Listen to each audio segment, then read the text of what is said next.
Une compétence de manière claire et concise, c'est la capacité à appliquer de manière pratique une connaissance acquise. On acquiert à l'école, à l'université, une connaissance. Et lorsqu'on applique cette connaissance-là dans un environnement réel, dans un milieu de travail, cette connaissance-là se transforme en compétence. Donc c'est quelque chose qui est vraiment pratique, qui donne un résultat palpable. C'est important de faire un bilan de compétences avant de se lancer dans la recherche d'emploi pour effectivement changer de paradigme. Parce que le problème qu'on remarque chez les chercheurs d'emploi, c'est que la plupart sont effectivement des chercheurs d'emploi, mais pas des vendeurs de compétences. Alors faire le bilan de son bilan de compétences permet de prendre conscience de ce qu'on a comme compétences, de savoir comment est-ce qu'on peut vendre sur le marché et exactement où est-ce qu'on peut vendre ces compétences. De manière pratique, quelles sont les compétences qu'on devrait trouver ou relever lors de son bilan de compétences? Donc, en premier lieu, les compétences les plus importantes, bon, on va pas les plus importantes, mais très importantes, ce sont les compétences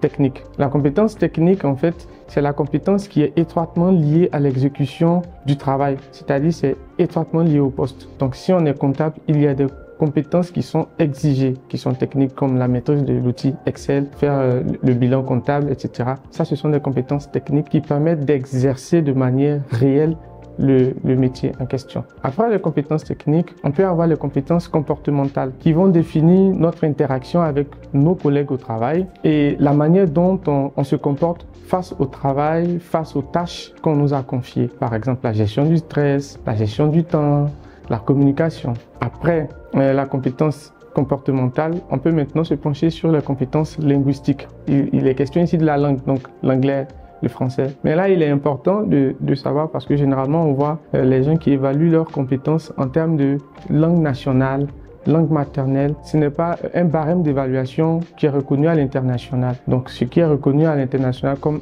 critère barème d'évaluation de langue, c'est le niveau, donc niveau expert, niveau débutant, niveau intermédiaire, niveau moyen, etc. Donc, je recommande lorsque on fait son bilan de compétences linguistiques, il faut plutôt utiliser ces barèmes de niveau-là pour évaluer ses compétences linguistiques. Avant de se lancer dans sa quête d'emploi, il est important de se dire que je vais sur un marché. Et sur un marché, on a des vendeurs et on a des acheteurs. Donc, en tant qu'un employé, quand je viens sur le marché, je suis un vendeur. Un vendeur, il fait tout pour mettre en avant les qualités de son produit, mettre en avant les avantages de son produit. Donc faire un bilan de compétences va nous permettre de comprendre ce qu'on a comme produit, d'analyser les caractéristiques de notre produit et de mettre en avant ce qu'il a de plus par rapport aux autres vendeurs. Donc dorénavant, ne partez plus sur le marché de l'emploi comme des chercheurs d'emploi, mais partez plutôt comme des vendeurs de compétences.